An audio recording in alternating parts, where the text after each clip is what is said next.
Hello, Kidney Warriors! James here with another episode of Dadvice TV Live. And yes, this is live. If you're watching this on Tuesday night, the 26th of May, it is currently 6 p.m. Eastern on my watch, and we are broadcasting live. And since it's Tuesday, you know what that means? It means we also have Jen. Hey, Jen, how you doing? Hey James, I'm great. How are you? Hey, doing fantastic. And for anyone who is here for the first time, welcome.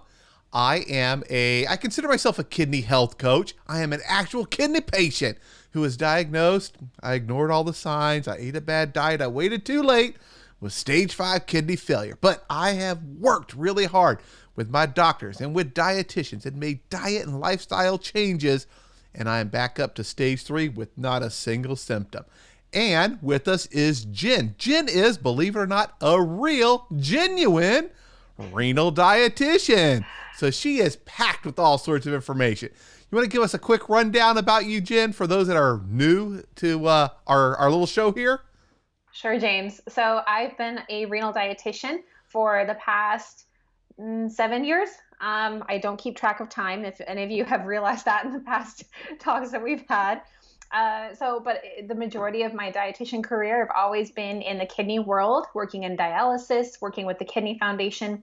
And most recently, in the past couple of years, I've had my private practice where I help people with kidney disease preserve their kidney function as much as possible so that they don't have to go on dialysis and they know they're doing everything they can for their best nutrition and best kidney function.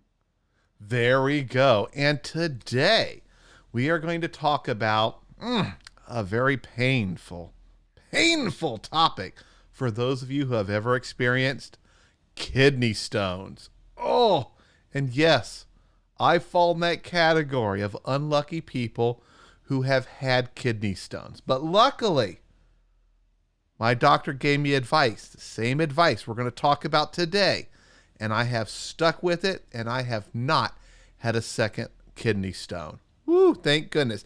Now, if you have never had a kidney stone, consider yourself lucky.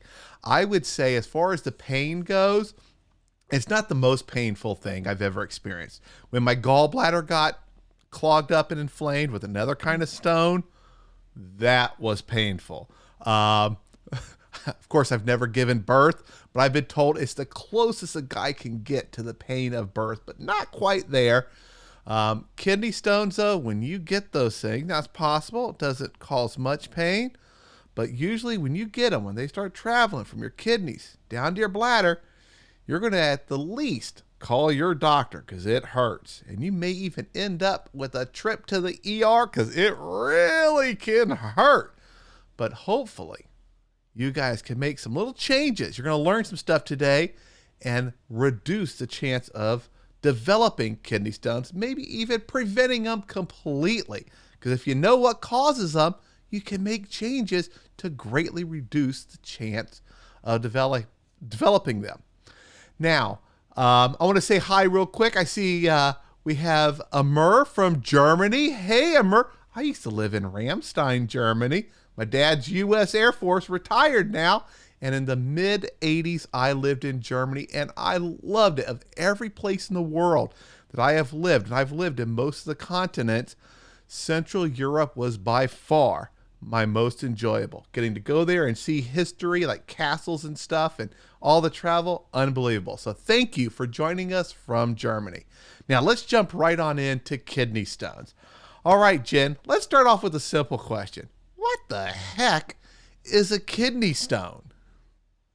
So a kidney stone is basically a collection of minerals that have been forming for a certain period of time through your kidney and in your bladder from your urine.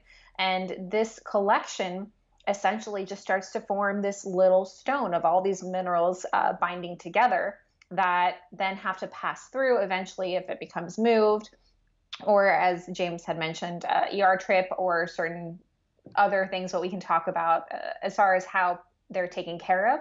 But that's basically what it is this formation of excess minerals that are accumulating in your system. Oh, yes.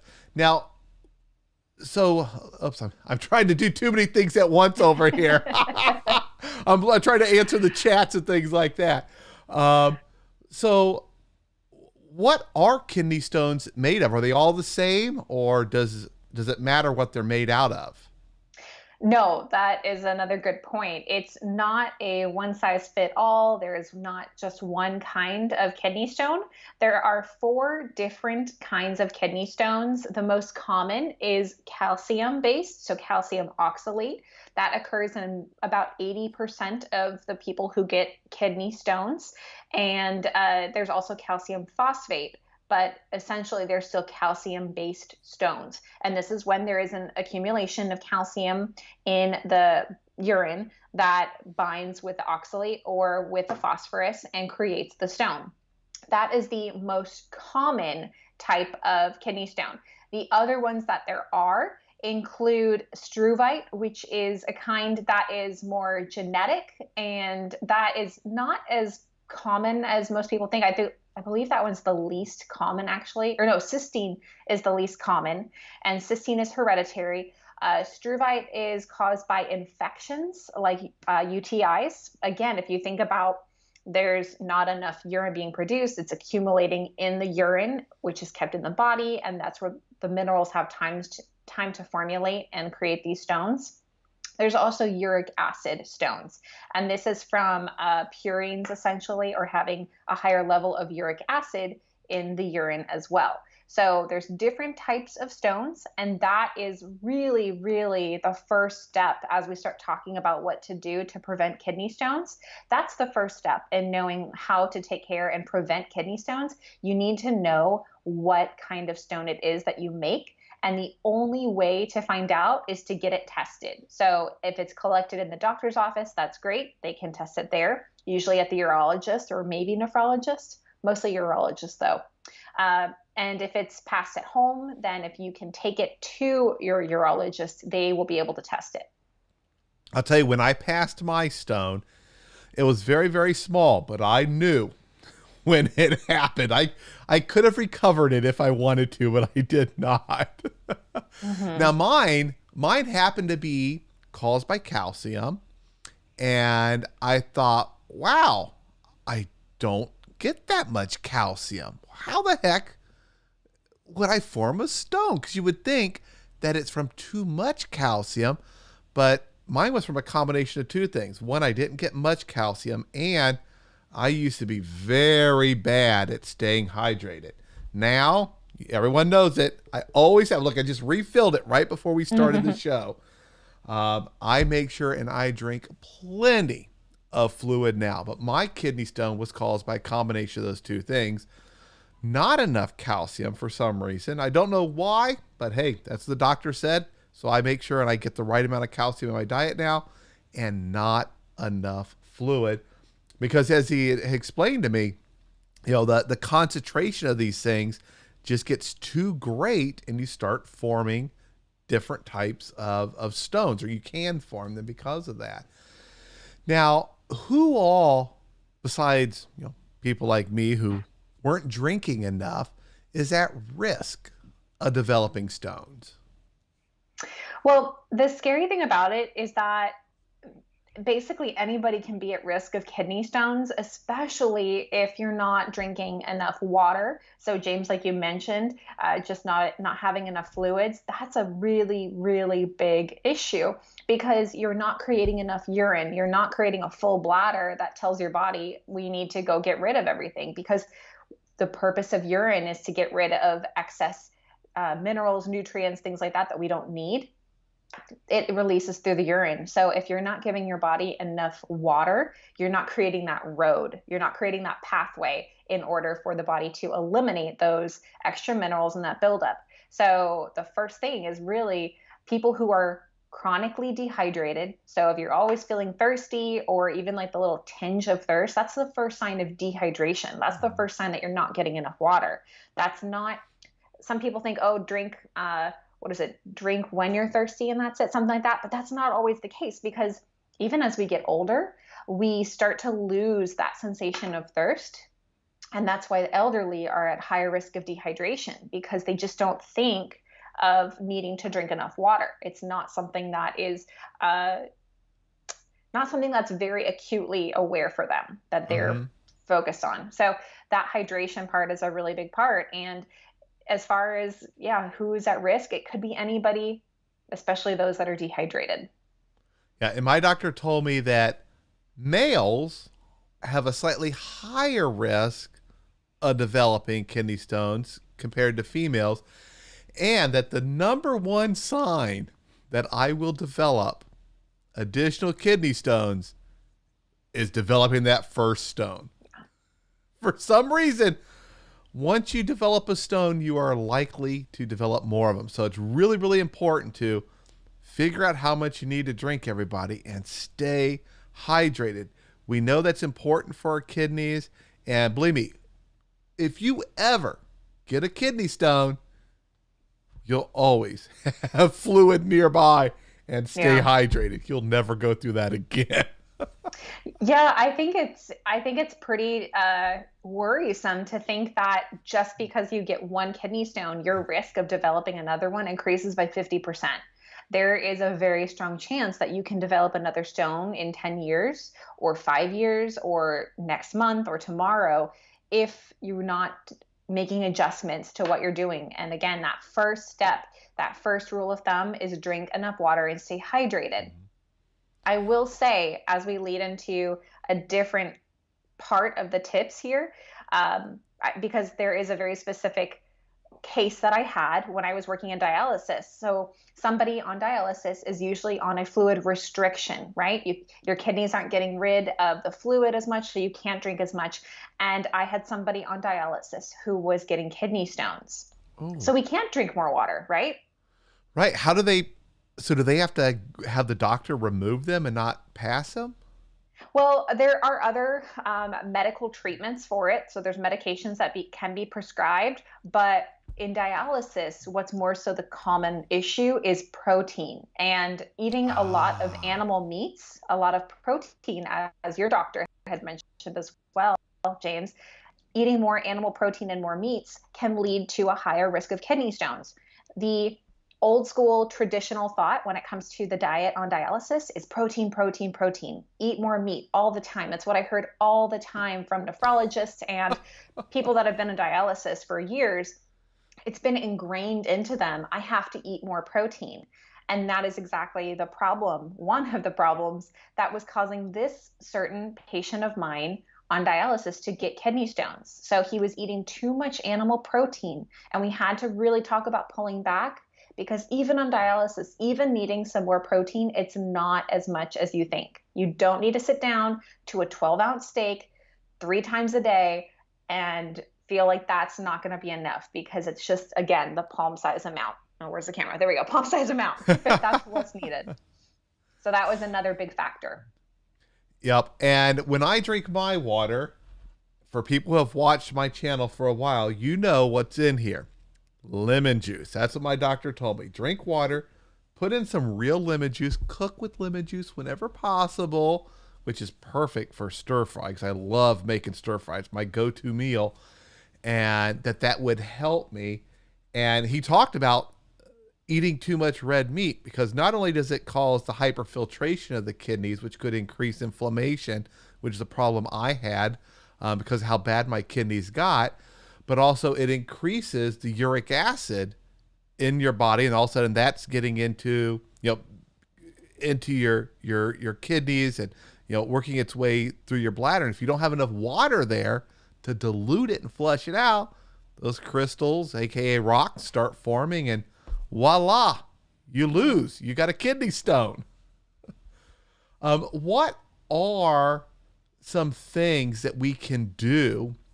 We've talked about drinking more water, adding a little bit of lemon. What are some other things we could do to reduce the risk of developing kidney stones? And to me, this is the meat and the potatoes of our conversation today. It's funny, that's 2 things we really shouldn't be eating much of. We need to come up with a new phrase. We need to yeah, exactly. friendly. So Let's see. So another thing that you would want to do, as we were just talking about, is really cut back on your animal proteins. Okay. So not every single meal needs to include animal meat. If any of you are familiar with what I practice and promote and preach within my practice and online on Instagram, Facebook, and our Facebook group, I'm talking about getting more plants into the diet. So increasing fruits and vegetables can be really, really helpful. Now, along this line, I'm sure a lot of you are thinking, well, oxalates, what about oxalates? Because vegetables and fruits have oxalates in them. Yes, there are vegetables, fruits, grains, there are foods that do have a lot of oxalates in them. But this is not a game of how many foods can we cut out when it comes to oxalates. With the calcium oxalate stone, it really has to do with, for one, maybe not doing excessively, like spinach and cooked spinach is very, very high in oxalate. So that's probably not something you're going to want to have, but you don't need to go down the list and avoid every single thing that has oxalates in them. Something you can do, on the other hand, is add to your diet. So as James had mentioned, adding dairy is a really great thing to do. So even though, again, big fan of plant-based diets here, adding dairy can be beneficial when it comes to prevention of kidney stones. So getting the right amount of dairy because of that calcium. When you eat the calcium with those oxalates, those are going to bind together and prevent the binding to occur for the stone formation. So you're So, doing it ahead of so time. that is why me eating a low calcium diet was not a good thing. Right. I never I never asked my doctor exactly why, and it never really made sense. But I thought, hey, he's smart. He went to school for this. Exactly what he says to do, I'm doing, and I don't have any more of these. But now it makes sense because how they bind together, and I didn't have enough calcium, so the oxalates just built up. Right. And when you think again about the dehydration, not having enough urine production, if you are not having enough urine production, the calcium in your urine will rise. And then you're having those high oxalate foods, the high oxalate diet per se, or even just those certain ingredients that are adding up and going into the urine, collecting with that high amount of calcium in the urine that hasn't been released. And that's where the stones can be formed, is by the creation of the stones from those minerals binding together. So having calcium with your food as your food is great, because I know a lot of people start thinking, oh, well, I don't really want to do calcium. I'm just going to take a calcium supplement. I think that'll be easier. So let me just do that and call it a day. It's not necessarily the easiest way to do it. And sometimes calcium supplements are not helpful for kidney health, even when we do talk about making sure that these things are binding together. So really the best way to do it is find foods that are higher in calcium that will be able to bind to the oxalates. So pairing food with food and not supplements. Remember, we talked even a while before, James, about how I said I'm not a huge fan of supplements unless they're really, really necessary. Right now, supplements are not the answer. Yep. And what are some examples of some dairy that we might consider? I used to, my go-to when it came to dairy was yogurt, Greek yogurt. That was my go-to. Are there other recommendations you could share with us? Because I have no clue. Yeah, so dairy or calcium foods are going to be the dairy products. So it's going to be milk, cheese, yogurt. When we talk about kidneys and kidney disease, we're balancing all these different ideas. So I know people start thinking, well, what about the phosphorus? What about potassium? What about these different things? This is why it's so important to work with a dietitian, because they're going to help filter these things out for you and help you identify what's really important and the things that you don't need to worry so much about. So right now we're talking about specifically calcium. So cheeses, I love the yogurt idea, James. I think that's a really great Good, I'm glad. snack. Yeah, either Greek or the I guess old school type, Yoplait red lid, the regular yogurt. I don't know what we call it these days compared to Greek, but any of those are fine. They're still going to have calcium in them. If you make a smoothie, you can add milk to it as the liquid base, and that's going to give you calcium. Now, we've talked about before, like the plant alternative dairies. Those are supplemented, potentially supplemented with calcium. So it's essentially like taking a calcium supplement again. So if I really need to laser focus on the concept that we're talking specifically about stones right now, because I don't want people to get confused and think, oh, well, I thought we weren't supposed to eat animal products because of kidney disease and Right. kidney issues. But right now we're really strictly talking about stone formation. So for people that are struggling with stones, dairy is going to be an animal product that could be acceptable and helpful. Some people don't even need to cut a lot of oxalates out of their diet. All they need to do is add some dairy, some calcium to their diet, and that takes care of it. So eating better, more food is going to solve the problem rather than taking a lot of things out. Yeah. And the important thing about whatever you do add to your diet is always portion control. Yes. Having some yogurt means having some. It doesn't mean getting that big old tub and sitting down in front of Netflix and eating it. Right. Exactly. Now, Sal had asked, and I, this sounds like a good idea to me, but I'm not sure. Whipping cream in his coffee, so that would give some dairy, but I don't know. I don't know the nutritional value of whipping cream if it has enough Yeah. calcium in it or not. You know what, calcium, that's a very specific thing. And again, I'm a dietitian. I know a lot of stuff. I do not know everything. And that is one thing I don't have memorized. But it is a dairy product. So that is a possibility. I will say just be careful with the whipping cream because it's very high in saturated fat. So this is something you want to really keep in mind when it comes to other cardiovascular issues. That in of itself might not be all of the calcium or the best balance of calcium that you need for the calories and saturated fat that you get from it. And make sure you're taking, if you're putting whipping cream in your coffee, make sure you're taking that coffee with your meal. If you drink it separately and you're just drinking the coffee with the cream, you're not Yep. eating it with your food that has oxalates, it's not going to do anything. It has to be consumed at the same time. Very good. And Brenda has a related question. What do vegans eat for calcium? So this is there are calcium rich greens, leafy greens, Ooh. broccoli, tofu has calcium in it. So there are some options there, but it will be a bit more bound already because it's in the food binding the oxalates there. So it might not be supplemental for calcium as well.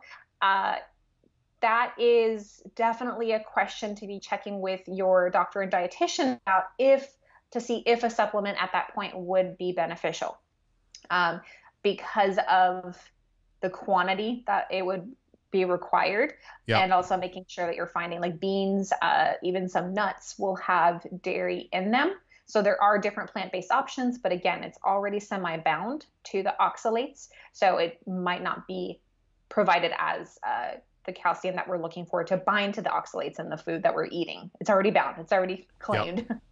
Very good. So, what else besides calcium? What else can we add to our diet or modify? You mentioned avoiding the high oxalate foods, getting the right amount of calcium, drinking plenty of water, adding stuff Yes. like lemon to your water. Great idea there. I Yes. love that one. What else? And So I know I I do one of the things you're going to say not to do. I know I do it. okay, let's see. Okay, well, I'm not going to guess. I'm going to go down my list. And when you get to it, I know I'm going to say I do that one. Okay.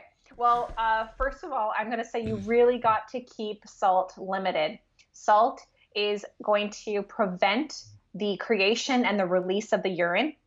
Okay, because your body's going to keep that salt balanced really well. The more salt you eat, the more it needs to be diluted in your system to the appropriate level. So it's going to prevent that urine from happening. So cut down on salt. A high salt diet can very, very, very often lead to more kidney stone formations. Typically, the American diet is almost double of the Heart Association's recommendation of sodium. So, do you have any idea how much the average American eats per sodium per day? Oh, let's let people guess. How much do they think? I don't know the answer. I'm going to take my guess. So let us know. What do you guys think the average American eats? Boy, that's a lot of McDonald's. That's a lot of salt. It's not as Everything much as you there. think. It's not as much as I think. Oh, it's Hmm. pretty high in salt already. So I'm gonna guess the average American 3,500 milligrams. Okay. And we'll see if anybody else has any guesses. We got to give them a little bit of time because there's about a 20 to 30-second delay between us talking and them being able to type in the comments. But we'll give them a few more seconds, see if anybody has a guess. Take a guess. Come on, everybody. How much sodium do you think the average? Oh my goodness. Al guessed 5,000 milligrams. Boy, Al, I hope you are really high. I hope so. We got a 2,800. I'm not going to butcher that name, but 2,800 milligrams. You're probably closer, I'm thinking. Yeah. So what do you say, Jen? How much is it? Where are we in reality? Or not we, because us kidney patients know to watch our sodium. So we Right. cut back on the salt. Yeah. So the average American diet has about 3,400 milligrams, Woo! 3,400 milligrams. You were close. I was so close. Yes. Yes. Oh, we also had some other guesses. 4,000, 3,000. Wow. And I those probably. numbers, Oh, go oh, ahead. Go ahead. I was going to say those numbers are still probably pretty true for many people, because salt is just a very, very big part of our diet. But the average 3,400 milligrams per day, and that's the American Heart Association recommends 2,300 milligrams per day, downwards of Wow. anywhere as low as 1,500 milligrams for some severe cases. But definitely, sodium is a big, big factor. So if you think about the prevalence, how many people experience kidney stones, how frequently it can happen, I mean, that's 1,000 milligram difference right there. Yep. So if people were to cut back on salt, that's going to make a really, really big difference on the frequency, hopefully eliminating kidney stones. Oh, yeah. Let me tell you. So, Jen, have you ever had a kidney stone? I have not. I Lucky. have not. Yes, yes. Very I lucky. I have a family history of high blood pressure and a family history of some other health conditions not directly related to kidney disease, Yep. but these things can lead to kidney issues. So I am very cognizant of what I do for my health and making sure I'm doing everything as best as possible so that I don't have to be practicing what I preach in the Yeah. most Yeah. severe Well, way. no. Yeah. You are practicing what you preach, and I that's helping am. you avoid the Yes. pain. Now, Yes. So has anybody here watching? This is a question for everybody out in the audience. Have you had a kidney stone? If you have, let us know, and go ahead and describe it. But remember, this is a family show, so you can't use any four-letter words or anything like that to describe how you felt with your kidney stone. But yeah, once you've had one, boy, it is easy to make those diet changes, to make those cutbacks if you're getting too much sodium. It is not hard at all. A lot of people, when they first get diagnosed with kidney disease, they tell me, "Oh, I can't give up Pepsi. I can't give up Coke. Can't give up this." And sodium, salt. That's one of the other things. They can't give up salt. But I tell you, once you've had a kidney stone, if they tell you got to cut down your salt, you've done it. No problem. yeah, It's cut. it's Consider it done. motivation. Oh, Yeah, yeah. absolutely. It's, it's that motivation with a big old stick, a big, big bad stick. Yeah, yeah. So what else can we do to help reduce our chances of developing kidney stones? So, as before, I had mentioned that it can be really, really helpful to cut out animal meats. So, really shifting your focus and going plant based, that can be really, really helpful to cut down on the purines. So, to prevent the uric acid that can be created for those uric acid stones. Very, very helpful to cut those down. And then I would also recommend to keep in mind the oxalates. And we talk about cutting out the oxalates, but again, that's not the fundamental point. Anytime you talk with a dietitian, it's really not so much the idea that we want to cut out foods, but we want to see what can we have, what should we have, what can be included. So keeping that in mind with your plant-based is going to be really helpful. Again, there are some foods that are very, very high in oxalates. In general, people will probably want to go between 100 to 200 milligrams of oxalate per day, and 100 is the more restricted side. But eating the dairy, cutting down the animal meats, cutting down on salt, those are things you can do to cut down on your risk of kidney stones. The other thing I also want to say for another idea, and it kind of goes back to the lemon water that you talked about and cooking Mm-hmm. with lemon. So lemon is a great thing to add to your water, a great thing to add to your flavors, your dressings, vinaigrettes, even adding to a soup or something like that to give it a very fresh flavor. It's not because of the vitamin C, it's because of the citrate. So do not take a vitamin C supplement. I have a lot of people that come to me that say they take vitamin C, and vitamin C is contraindicated. It is not recommended for kidney disease. Okay, so unless your doctor or your dietitian is saying to take vitamin C, that's one thing. But in general, just going out to the pharmacy, going to online order or something like that for a supplement, not necessary. And it can increase your risk of kidney stones because vitamin C gets metabolized into oxalate, and that can create more kidney stones. Yep, that's the one I knew was coming that I do. Now, my doctor told me to take it. It's a small amount. But I'm always like, can I stop, please? That must be terrifying. I want to, and I say, can I stop, please? Just because I would love to get rid of all pills. Right. Even my blood pressure pills, I would love to not take those. And I prefer to eat what I need. If I need some B vitamin, what foods have it in there? Let me eat those. I need some fiber. Give me a good old apple. Come on. Much better than taking a supplement. I try my hardest to get away from pills because I just hate swallowing pills every morning. And I do it. Whatever's prescribed, I follow my doctor's orders and I take them. But I'm always talking to him about, hey, is there a way I can graduate from this pill? Can I get to a smaller dose? Can I eventually take less pills? And he says, yeah, exercise, eat better, do these things. And I have reduced the number of pills I've had to take from when I was diagnosed. I now take much less, but I would love to get to the day where I take no pills, where all I do is eat regular food and get everything I need from that. So the vitamin C one, I knew that's what it's like, because I did some research and I was like, vitamin C, kidney stones. I've had a kidney stone. But, when I see my doctor next, I know he'll change it all up because we always do. Look at my labs, see where I'm at, and make modifications to that. But, the key point of what you just said was don't self-prescribe. It is so easy to go on Amazon and just order stuff and then start taking it. And just because somebody else takes it doesn't mean you need to be taking it. And supplements are just that. They're supplements. They fill in a gap that you have somewhere that you're not getting from the diet and the lifestyle that you live. Maybe you're not getting enough sun, so your doctor wants you to take some vitamin D. You don't just go out to Amazon, order a bunch of vitamin D and start popping pills. That's not going to help you, and it could actually harm you, do the opposite of what you're hoping to do.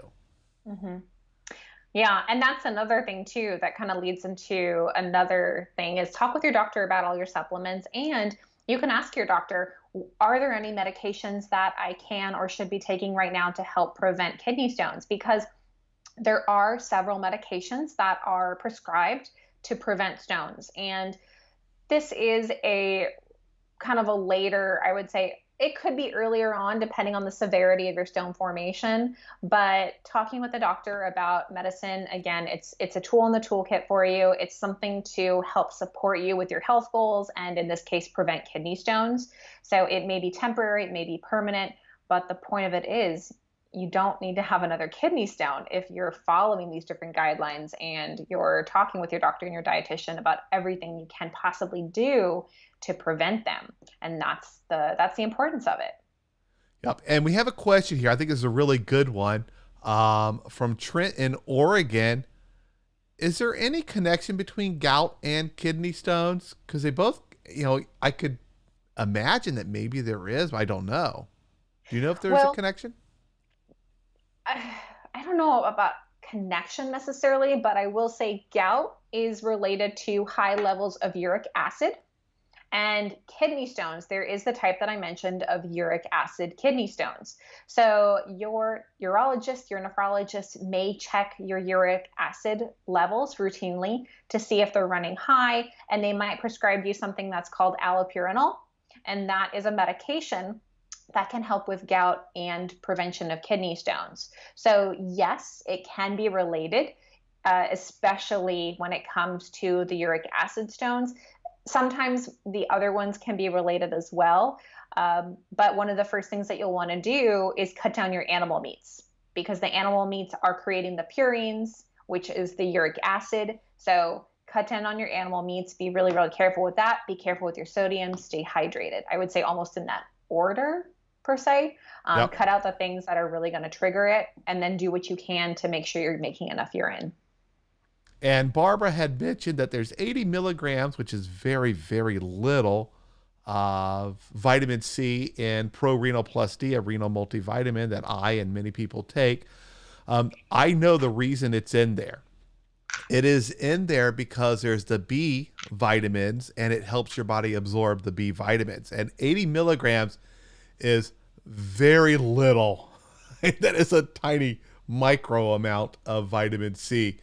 Especially when you can, I've seen, I know my wife took it for some problems she was going through, and she was taking 1,000 milligrams a day for a while. And I was like, whoa. Yeah, she had some digestive and intestinal issues, and she's still working through those. We haven't figured out exactly how to get everything all where she wants it to be for herself, but at least her kidneys are doing good. Yeah. Yeah. So the vitamin C, that is the low. There's a range of vitamin C related for CKD, and 60 milligrams is the low end. And I think that brings up the point also that even a multivitamin isn't something that you have to have. This is something that still should be person to person based on necessity.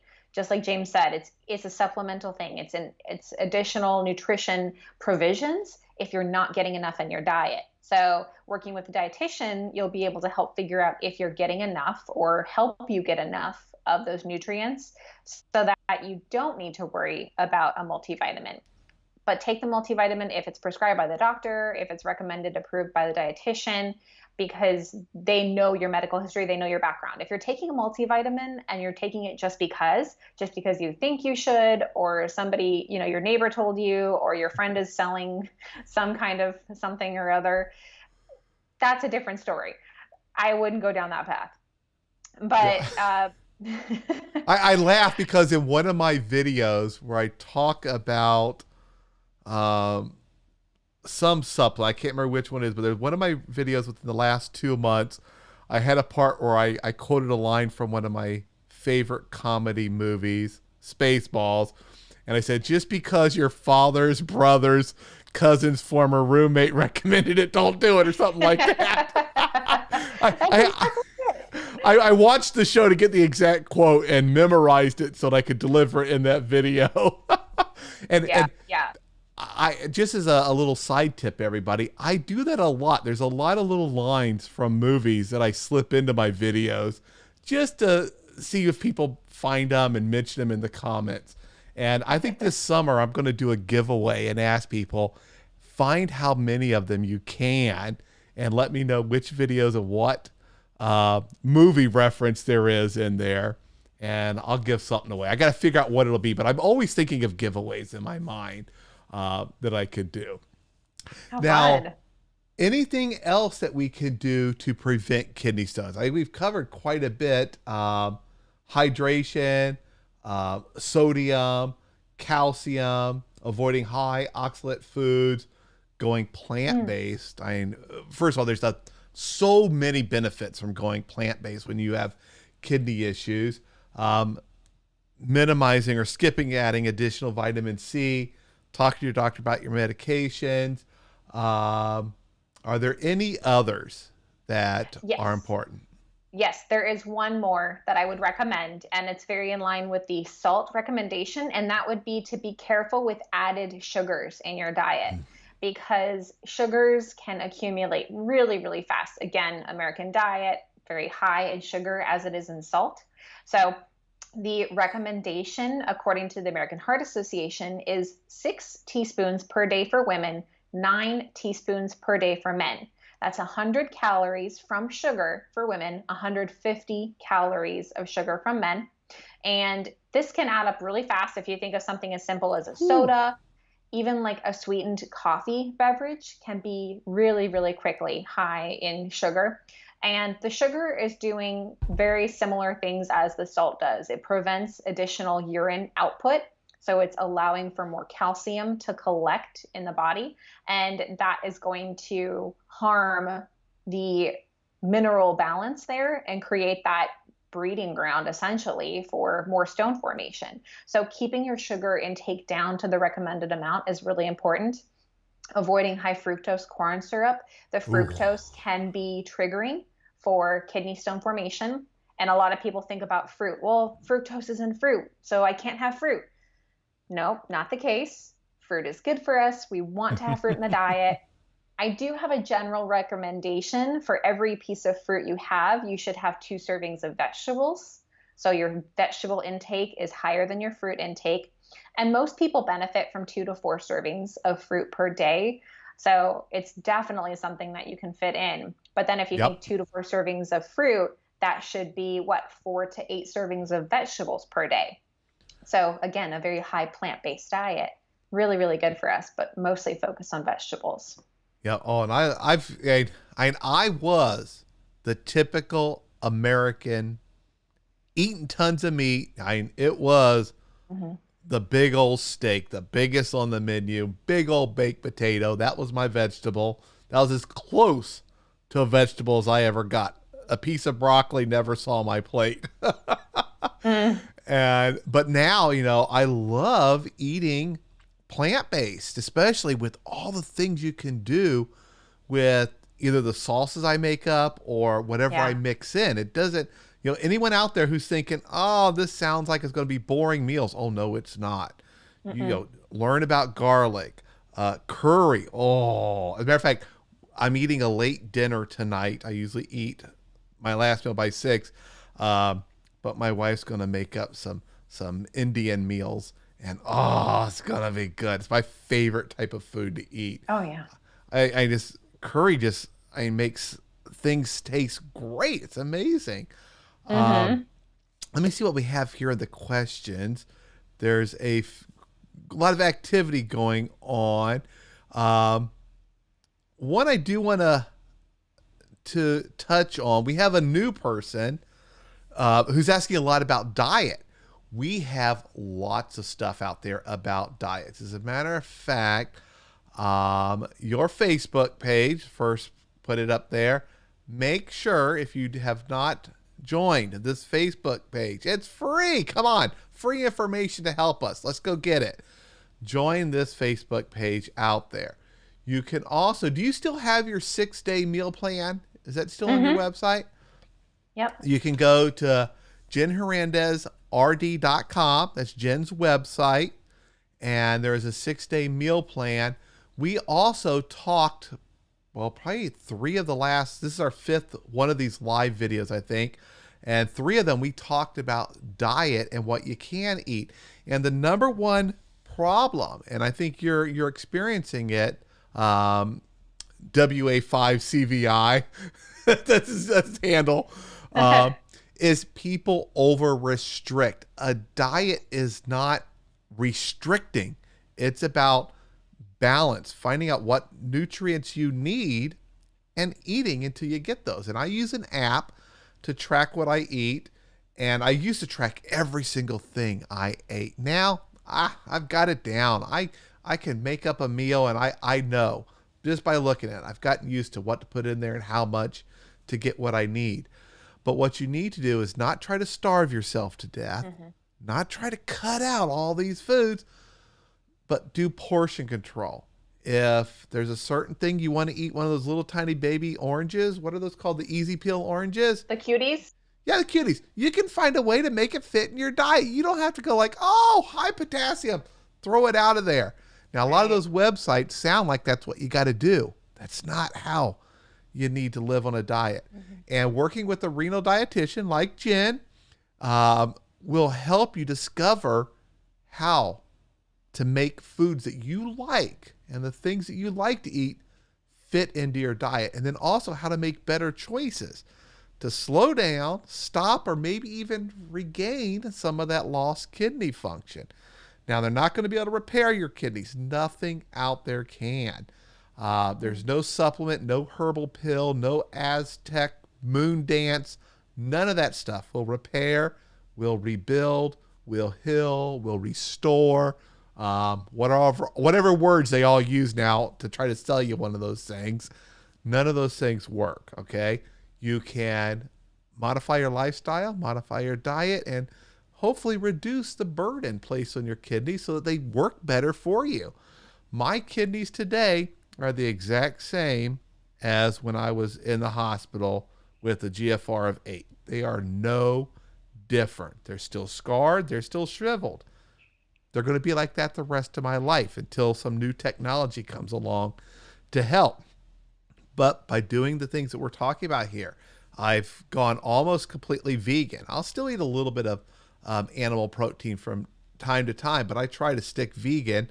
And I wasn't that way before. You know, I never drank water before. The only way water got in my drink was when the ice cubes melted in my soda. That was the only water I got. I didn't even drink from a water fountain. I was like, oh, water. I'm not going to drink that. But I changed, and it helped me to get better. So we've got a lot of videos. Jen's got stuff on her Facebook group. There's stuff on her website. I've got a number of videos documenting my journey, the foods that I ate, how I learned to eat. And you can actually see me looking pretty bad, pretty sickly, pretty weak, and learning how to make these choices. And I made some mistakes along the way, and my kidney function went up and down, but in the end, it kept going up when you even things out. So he's asked a lot of, or she, whoever it is, WA5, that's what I'll call you. A lot of questions about that. We got lots of information out there, but the internet is full of so much highly general and not very helpful information. So I encourage you to work with a renal dietitian. The best thing I ever did. And I've worked with a lot of nephrologists. They're good when things go really, really wrong to figure out what you need to do. The most helpful has been a renal dietitian for me. All right. Anything else that we want to mention on kidney stones? We're about 10 minutes from the top of the hour. I think we've covered a lot of the different tips, and I know there was a lot of takeaways as far as things to do and things to watch out. So the last thing I will say is I did just put up a new blog specifically related to all the information. So I'm sorry if you've been jotting down notes ferociously for the past hour or so, but I do have all of this written out in my most recent blog post. So you can go to my website and check that out under resources. You click the resources and then blog. It is the first post there, and I'm also including a free download in that blog, and it is a 2-page PDF for you to print out and to take to your doctor and dietitian appointments to make sure that you're asking the right questions to get started with your best kidney stone prevention. Very good. Now let me go through the comments and see if there's any questions that we might be able to answer while we still have time here. Marie says plant-based food is very boring and it's hard to find different. Oh. The secret is combining things for texture, for flavor.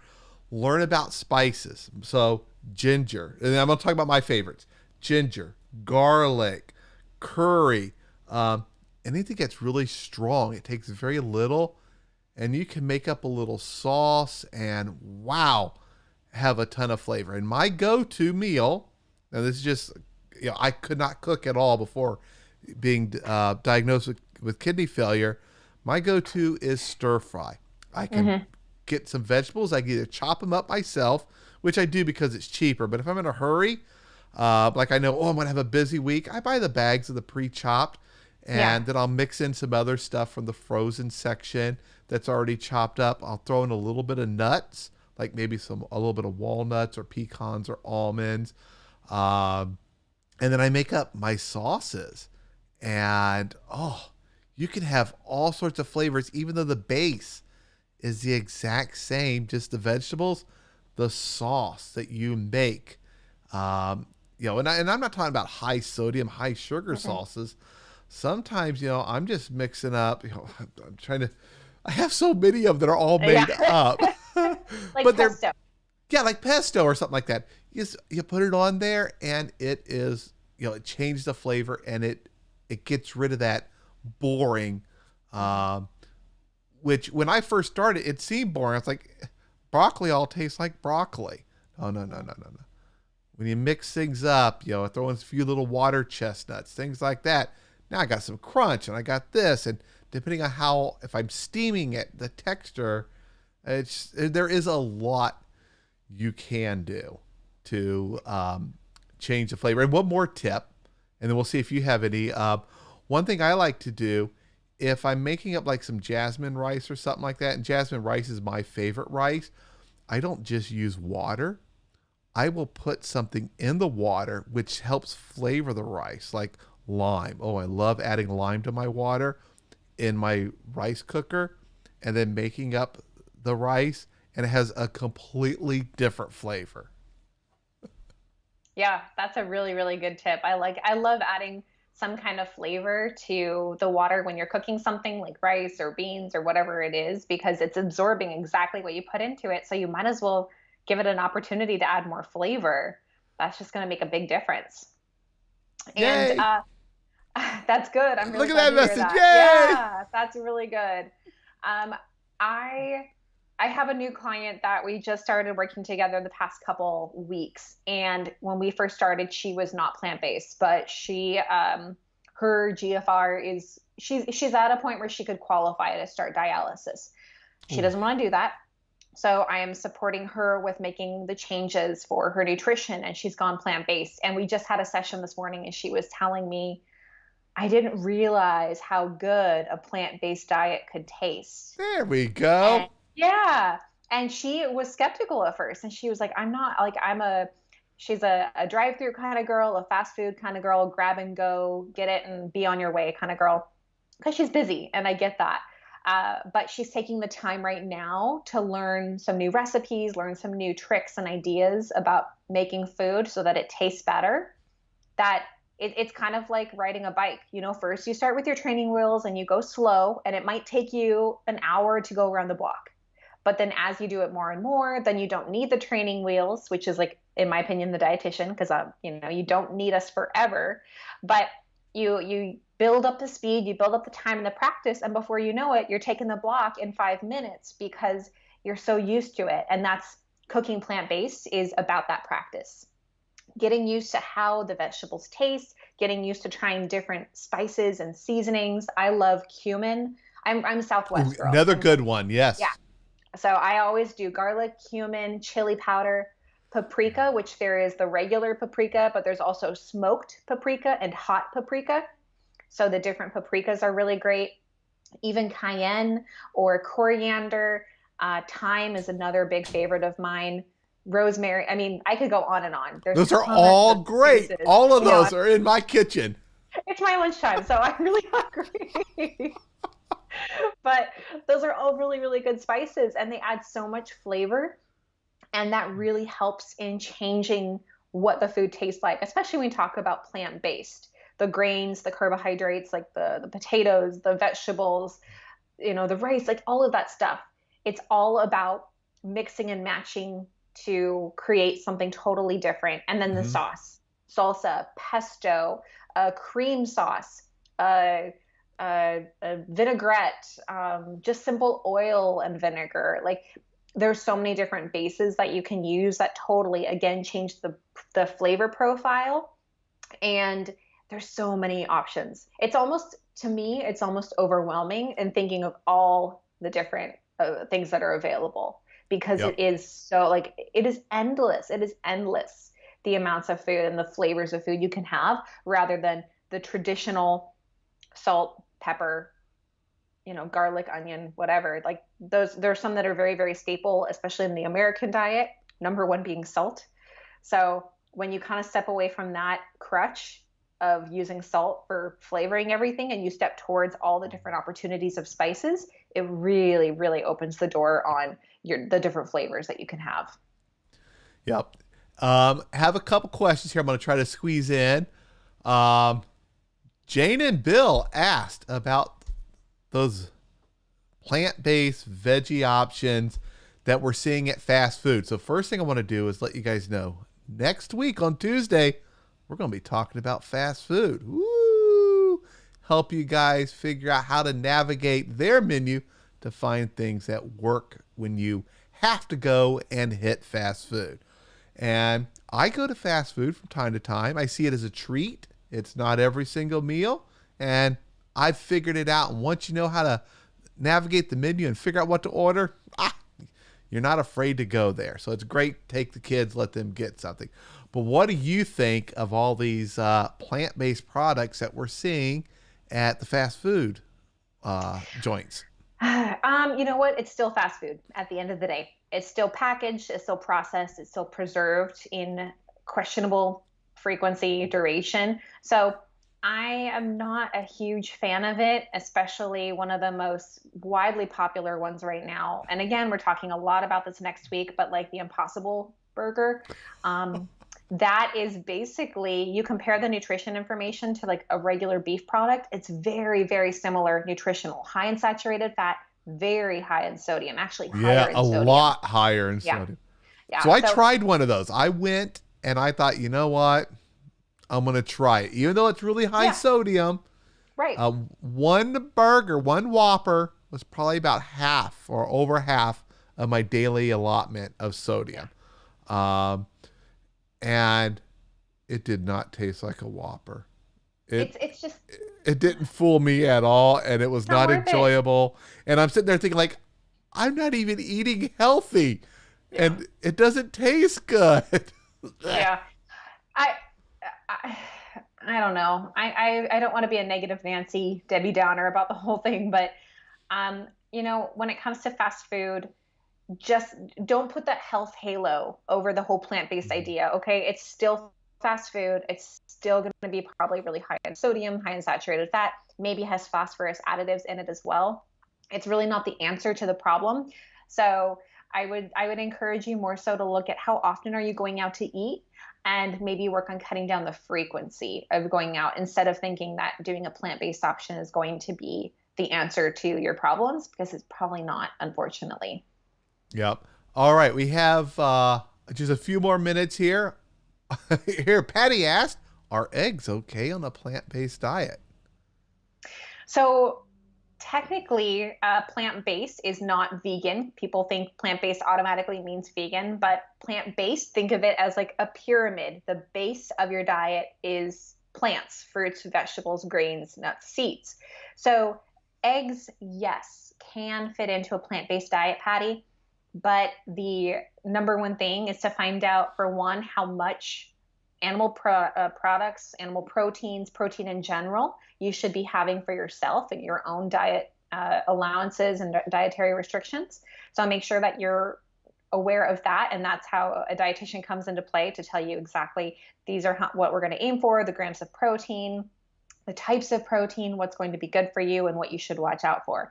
So long story short, yes, eggs can be a part of a plant-based diet, but it still comes down to the individual, if that is something that's right for you, for your kidneys, and for your health goal. Very good. And Patty, I turn to eggs when I travel, which of course not doing right now very much or at all. But I limit them, and eggs are always that one go-to I can find for breakfast, and they keep me full so long. They help me make it to lunch. So very last question, as we hit the top of the hour, a lot of people have asked, and do you have an opinion about water, such as is spring water better? Is there any difference in all the different types of water? Alkaline water, I see alkaline spring, you know, any question about or any difference in your opinion between the types of water? That's a good question.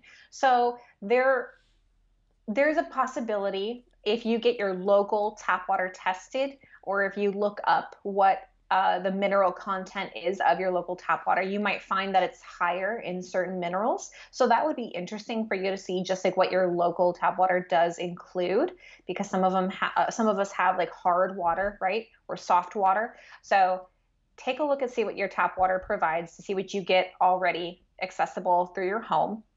Um, when it comes to the other bottled waters, the spring waters and things like that, I mean, I don't know. I'm not going to say like you should or could go to any of those certain bottled kinds. I mean, I have filtered water at my home. I use the filtration system through my refrigerator, and that is the way that I drink my water, is just filtered water.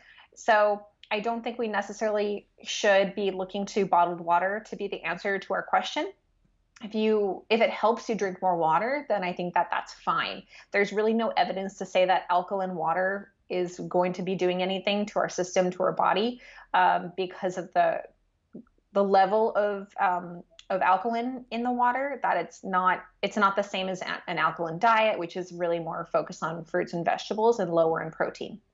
So when it comes to those bottled waters, they're not the cure all. They're not really the answer. The only time I would say I would be more curious and looking more into water would be getting your local water tested, looking up to see what your local water company, if they have any kind of analysis of the mineral content. Because if you do have higher phosphorus levels, for example, you might find that your water that you get from your tap is higher in phosphorus. And, that could be something that might be changed with the filtration system.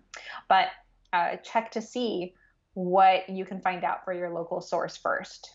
Yeah, and right after I was diagnosed with kidney disease, I reached out to the local water provider here in the city where I live, and they emailed me a printout. Hey, here's what the water is. They get it tested from time to time, and they said you can have the water tested at your tap if you use a water filter, because I was really worried about sodium. They said it may have more sodium or more phosphorus in it, depending on what's in your water softener.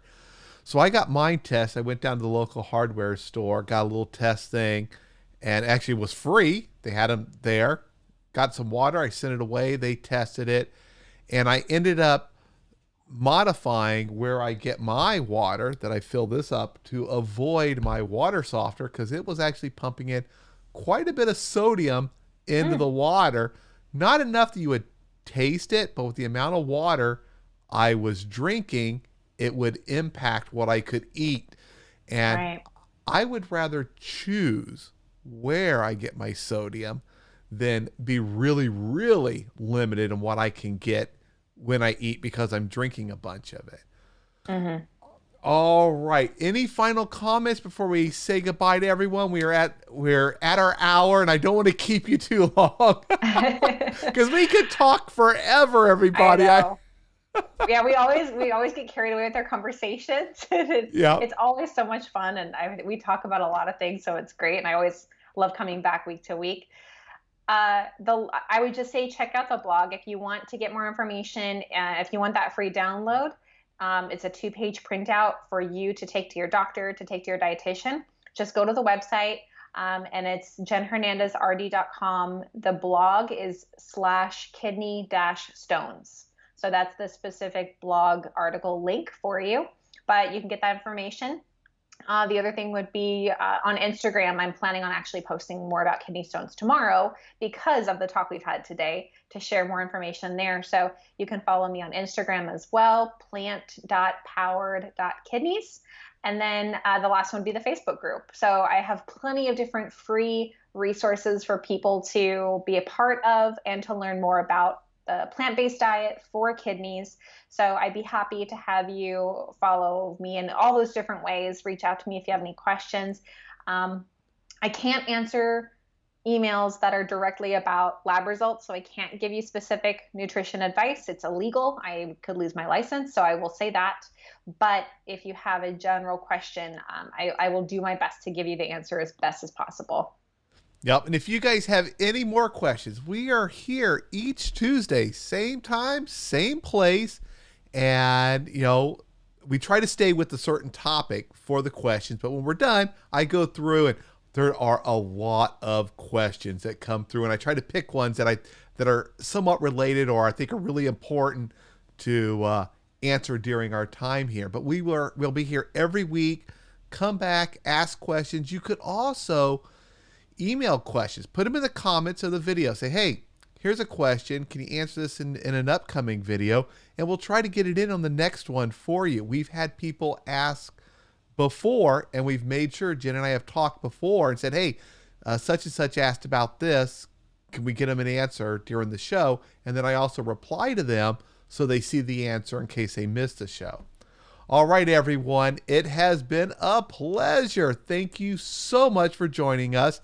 And next week, we are going to be talking about dining out at fast food, helping you make the right choices and not be afraid of those menus and all those hidden ingredients and sodium and stuff like that.